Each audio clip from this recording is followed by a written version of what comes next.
বেসন গুলে নিচ্ছি। বেসন গুলাটা কিন্তু আমার যথেষ্ট বিরক্ত লাগে, এটা আমার করতে খুবই বিরক্ত লাগে, এমন ঝামেলা হয়, এটা গুলতে গুলতে আমার হাত ব্যথা করে, তাও মনে হয় যে ঠিকভাবে হচ্ছে না, এরকম লাগে। যাই হোক, ঝামেলার কাজটা সেরে ফেললাম। এখন পেঁয়াজের জন্য ডালটা আমি ম্যাশ করে নিচ্ছি সমস্ত উপকরণগুলো দিয়ে, পেঁয়াজি বানাবো তাই।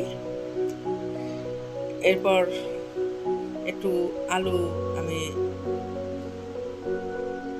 সেদ্ধ করে নিয়েছি, সেগুলোকে একটু মরিচের গুঁড়ো দিয়ে, সরিষার তেল দিয়ে, লবণ দিয়ে ভালোভাবে মেখে নিচ্ছি।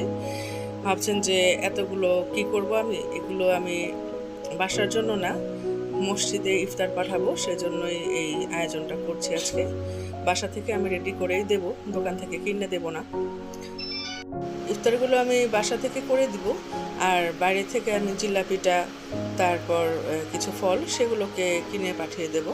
তো কথা বলতে বলতে আমি আমার কাজগুলো গুছিয়ে নিচ্ছি।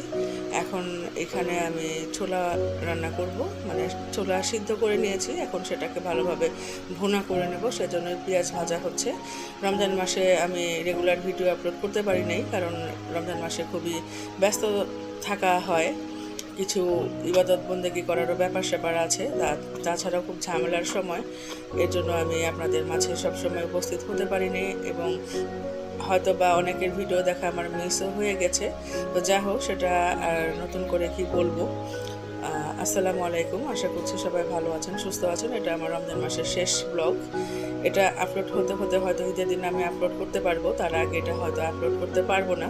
তো কথা বলতে বলতে আমি ছোলাটা ভুনা করে নিচ্ছি। আপনারা যারা আমার ভিডিওটি দেখছেন তারা একটা লাইক করে দেবেন, সাবস্ক্রাইব করে নেবেন, যারা করে ফেলেছেন তাদেরকে অসংখ্য ধন্যবাদ, এবং আমার ভিডিওটি কেউ স্কিপ করে দেখবেন না। এমনিতেই আমি রোজার মাসে ভিডিও না দেওয়ার কারণে ওয়াচ টাইম খুবই নিচে নেমে গেছে।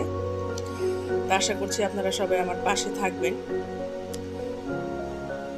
এখন সিদ্ধ করা ছোলাগুলো এর মধ্যে আমি দিয়ে দিব, ধীরে ধীরে আমি সমস্ত মশলাগুলো ভাবে কষিয়ে নিয়ে আমি ছোলাটা দিয়ে দিচ্ছি।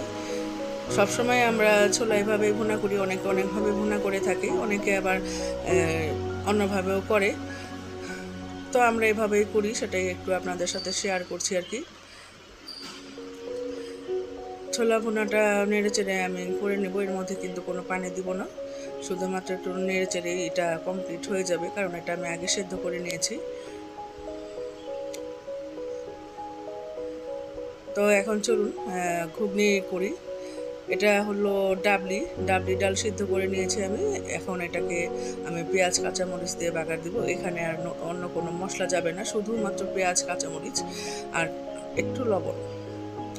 এটা খেতে কিন্তু খুব ভালো লাগে। এটা আমরা গরমের দিনে পান্তা ভাত যেটাকে বলে, সে পান্তা ভাত দিয়ে আমরা এটা খাই, এটা খুব ভালো লাগে। আর আজকে তো এটা পান্তা ভাত দিয়ে খাওয়ার জন্য না, এটা ইফতারে খাওয়ার জন্য করছি।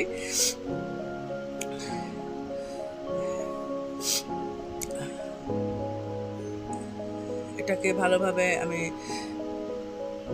নেড়ে চেড়ে মিশিয়ে নেব, আর এটা যখন ঠান্ডা হয়ে যাবে তখন এটা আর একটু টেনে যাবে। এখন একটু নরম নরম আছে। তো আমার 2 পদের ডাল রান্না হয়ে গেল। এখন চলুন পেঁয়াজি ভাজি। এখানে আমি 50 জন লোকের ইফতারের জন্য আয়োজন করছি, তো সেজন্য একটু আগেই আমি চলে এসেছি রান্না গোছানোর জন্য। ইফতারটা যেন তাড়াতাড়ি কমপ্লিট হয়, আমি সময় মতো যেন এটা মসজিদে পৌঁছে দিতে পারি।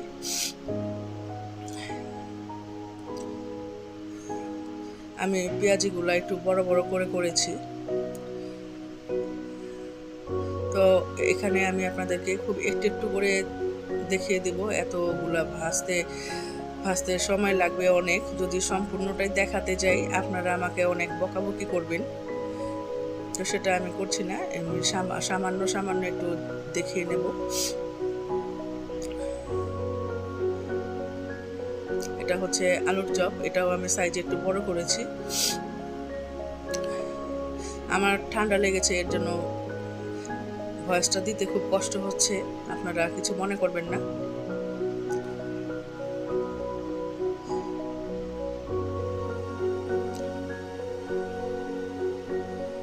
তো এখানে আলুর চপগুলো আমি ভেজে তুলে নিলাম।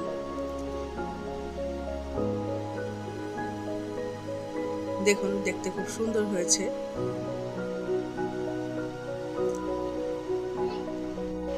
এখন বেগুনি ভাজি, চলুন। বেগুনিগুলা কিন্তু খুবই সুন্দর হয়েছে এবং এটা খেতে খুবই মজা হয়েছিল। আমি ইফতারের সময় খেয়ে দেখেছি, অনেক মজা হয়েছিল। সচরাচর আমরা দোকান থেকে যেটা কিনে এনে খাই সেই বেগুনিগুলা এত মজা লাগে না। এখন আমি ইফতার মসজিদে পাঠিয়ে দিয়েছি। এখন এখানে আমি কিছু আলু ধুয়ে পরিষ্কার করে নিয়েছি, কারণ এগুলো আমি ঈদের আয়োজনের সময় কিছু মানুষের জন্য উপহার পাঠাবো, সেগুলো প্যাকেট করার জন্য আমি এই আলুগুলো ধুয়ে নিয়েছি। এখন এখানে কিছু সেমাই, কিছু পোলাওয়ের চাল আর চিনি আছে, এগুলো এই যে পেঁয়াজ, এগুলোকে আমি প্যাকেট করব। প্যাকেট করে আশেপাশের কিছু লোকজনকে আমি ঈদের জন্য পাঠাবো। সেজন্যই সামান্য একটু আমি আয়োজন করেছি, কারণ সবার সাথে ঈদের খুশিটা ভাগ করে নেওয়াটাই উচিত। আমরা আমাদের যার যার সামর্থ্য অনুযায়ী যেভাবে আমরা পারি সেভাবে আসলে আমরা করার চেষ্টা করি। তো এই যে সামান্য একটু আমি দেখিয়ে দিচ্ছি। এখন দেখেন আমার ছেলেটা এগুলো প্যাকেট করছে। আমি অবশ্য ওকে বলে দিয়েছি কিভাবে প্যাকেট করতে হবে। তো দেখেন আমার ছেলে প্যাকেট করে। তো ভিডিওটা আজকে এই পর্যন্তই আমি করেছি। আমার ভিডিওটি সবাইকে দেখার জন্য অসংখ্য অসংখ্য ধন্যবাদ। দেখেন আবার ফোগলা দাঁতে কীরকম হাসি দেয়। এগুলো করতে করতে আমার সারাদিন পার হয়ে গিয়েছে। এখনো পর্যন্ত আমার গোসল করা হয়নি, বিকাল হয়ে গিয়েছে। তো এই যে দেখুন সবগুলো কমপ্লিট হয়ে গেছে প্যাকেটগুলো। এখন এগুলোকে যার যার বাসায় আমি পৌঁছে দেব।